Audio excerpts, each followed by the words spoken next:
नमस्कार, मैं हूं जैनिश मसीह और आपका स्वागत है पब्लिकेशन न्यूज में। पेश है पब्लिकेशन हाइलाइट्स। भजनलाल शर्मा ने शुक्रवार सुबह 11:15 बजे राजस्थान के मुख्यमंत्री पद एवं गोपनीयता की शपथ ली। उनके साथ 2 उप मुख्यमंत्री दिया कुमारी और प्रेमचंद बैरवा ने भी शपथ ली। इस दौरान कार्यक्रम में प्रधानमंत्री नरेंद्र मोदी सहित केंद्रीय गृह मंत्री अमित शाह और भाजपा अध्यक्ष जेपी नड्डा, रक्षा मंत्री राजनाथ सिंह, केंद्रीय मंत्री नितिन गडकरी और कई अन्य लोग शामिल रहे। संसद भवन की सुरक्षा में सेंध लगाने के पीछे मास्टरमाइंड ललित झा ने दिल्ली पुलिस को सरेंडर तो कर दिया है, लेकिन सरेंडर से पहले उसने कई साजिश को अंजाम दिया है। इस साजिश के तहत उसने दिल्ली आने से पहले उसने चारों आरोपियों के मोबाइल फोन को वहीं नष्ट कर दिया। पुलिस को शक है कि जांच को भटकाने के लिए उसने ऐसा किया है।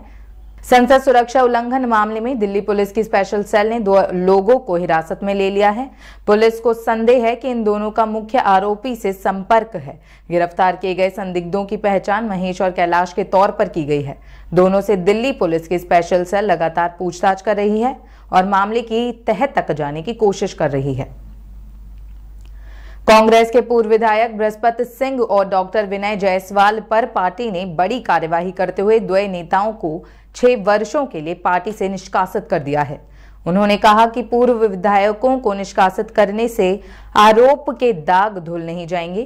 कांग्रेस सत्ता में थी तो सिर्फ भ्रष्टाचार ही किया। कांग्रेस ने संगठन में भी भ्रष्टाचार किया।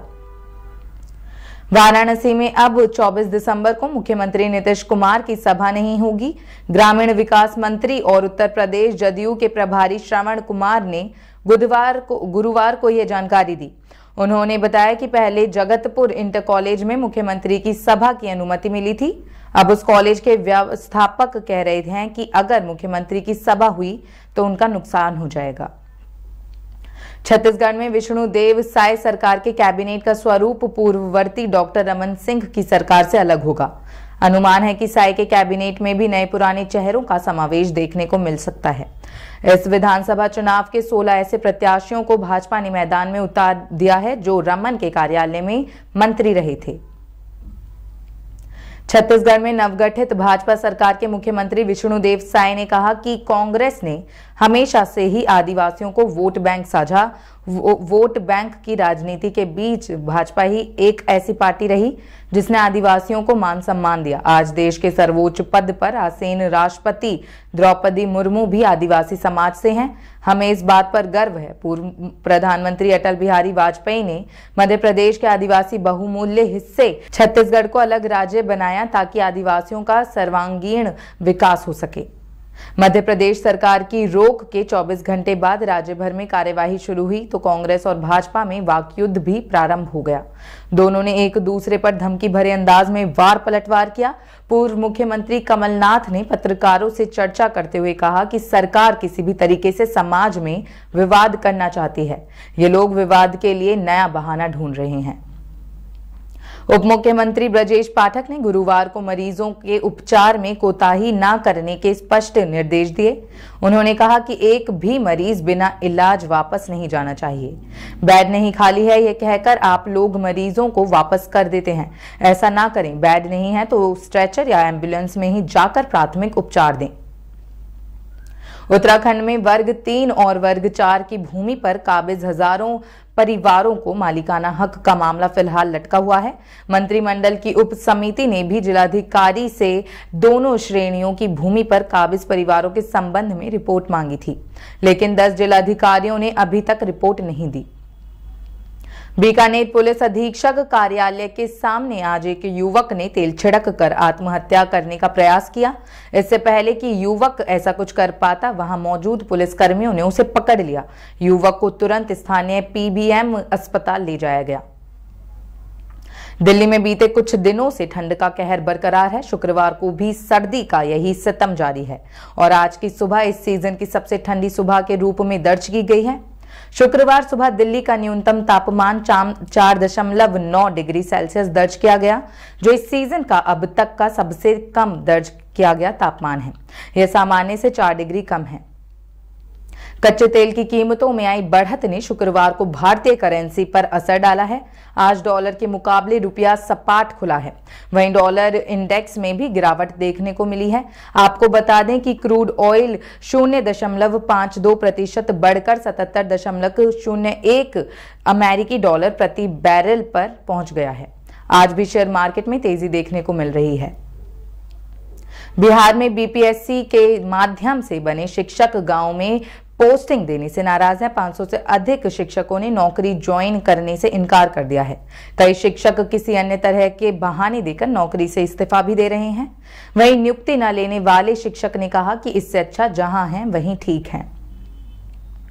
छत्तीसगढ़ पुलिस मुख्यालय नवा रायपुर द्वारा आरक्षक सर्वंग में जिला पुलिस बल के 5,967 पदों तथा सशस्त्र बल के 133 पदों समेत कुल 6,000 से अधिक पदों पर भर्ती के लिए आवेदन प्रक्रिया 20 अक्टूबर से शुरू की जानी थी।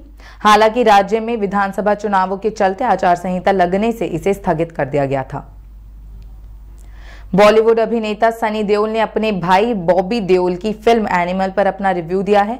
उन्होंने बताया कि फिल्म में कुछ सीन ऐसे हैं जो उन्हें बिल्कुल अच्छे नहीं लगे और उनका इस बारे में बात करने का अधिकार भी है।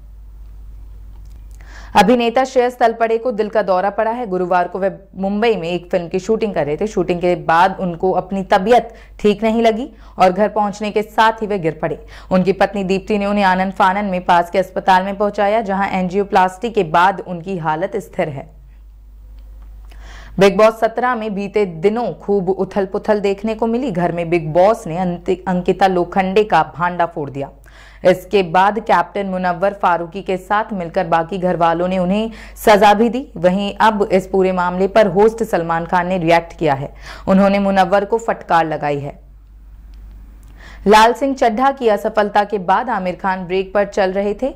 एक्टर ने एक्टिंग से दूरी बनाई हुई है। हालांकि उनके प्रोडक्शन का काम जारी है। अब 1 साल के ब्रेक के बाद आमिर खान शूटिंग सेट पर वापसी करने जा रहे हैं।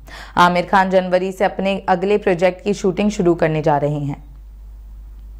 बॉलीवुड के जाने माने अभिनेता प्रतीक बब्बर फिल्मी दुनिया में काफी एक्टिव हैं। अभिनेता ने अपने करियर में कई लोकप्रिय फिल्मों में भी काम किए हैं। एक प्रोडक्शन असिस्टेंट के रूप में काम करने से लेकर उन्होंने 2008 में जाने तू या जाने ना के साथ अभिनय की दुनिया में कदम रखा था।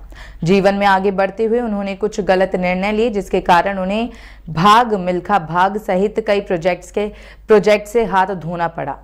भारत और दक्षिण अफ्रीका के बीच गुरुवार को सीरीज का तीसरा और आखिरी T20 मैच खेला गया। ऐसे में भारत की बॉलिंग के दौरान मैच का वीडियो सोशल मीडिया पर जमकर वायरल हुआ। ओवर की चौथी गेंद पर स्ट्राइक पर मिलर थे और जडेजा ने गेंद डाली थी। टेक्निकल खराबी के कारण DRS काम नहीं कर रहा था और भारत रिव्यू नहीं ले सका। साउथ अफ्रीका के खिलाफ खेले गए तीसरे मैच में सूर्यकुमार यादव ने तूफानी शतक जमाई। उन्होंने मैदान पर चौके और छक्कों की बौछार लगा दी। सूर्य ने 56 गेंदों पर शतक पूरा किया, जिसमें 7 चौके और 8 छक्के शामिल रहे।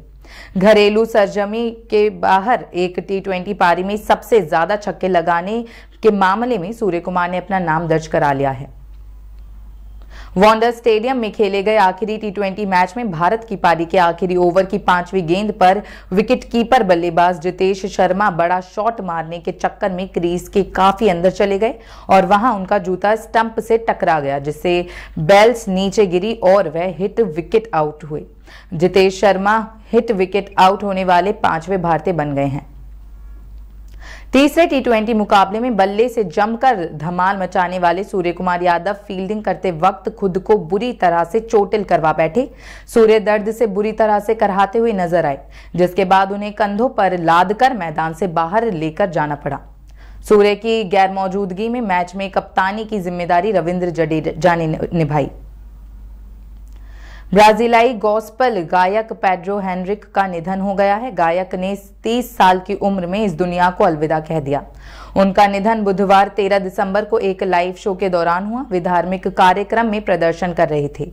इस दौरान वे अचानक मंच पर गिर पड़े और दम तोड़ दिया। उनके असामयिक निधन की आधिकारिक पुष्टि उनके रिकॉर्ड लेबल टोडा म्यूजिक ने 14 दिसंबर को जारी एक बयान में की थी। पाकिस्तान में शुक्रवार को भूकंप के झटके महसूस किए गए हैं, जिसकी तीव्रता 4.2 रही। वहीं राष्ट्रीय भूकंपीय निगरानी केंद्र के अनुसार अभी तक जानमाल के नुकसान की कोई खबर नहीं आई है। पाकिस्तान में भूकंप के झटके सुबह करीब 9:13 पर महसूस किए गए। इससे पहले पाकिस्तान में 4 दिसंबर को भूकंप के झटके महसूस किए गए थे।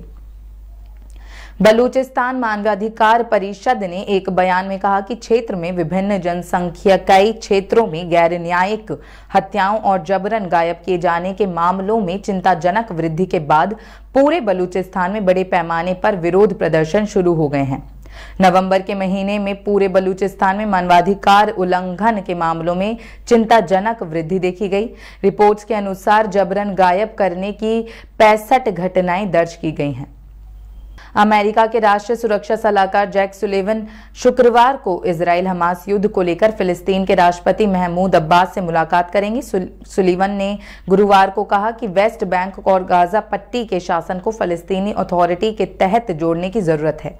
अमेरिकी अधिकारी ने जैक सुलिवन ने कहा कि फलस्तीन की सरकार आखिर में गाजा में महत्वपूर्ण भूमिका निभाएगी। चीन में अभी भी लाखों लोग कोरोना की मार झेल रहे हैं। दरअसल वॉइस ऑफ अमेरिका की रिपोर्ट में बताया गया है कि लाखों चीनी कर्जदारों को अपना लोन चुकाने में नाकाम रहने की वजह से ब्लैकलिस्ट कर दिया गया है। लोन लेकर नहीं चुकाने वालों में ज्यादातर की उम्र 18 से 59 वर्ष के बीच है। इसके साथ ही देश में बेरोजगारी तेजी से बढ़ रही है। गाजा में जो लोग इजराइल की खतरनाक मिसाइलों और गोलियों से बच गए हैं, अब उनका पीछा अदृश्य बीमारियां कर रही हैं। यहाँ लोग भोजन, साफ पानी और आश्रय की कमी से परेशान हैं। इन कमियों की वजह से गाजा के लोग नरक का जीवन जीने को मजबूर हैं। संयुक्त राष्ट्र बाल कोष ने बताया है कि गाजा में बीमारियों ने अपना असर दिखाना शुरू कर दिया है।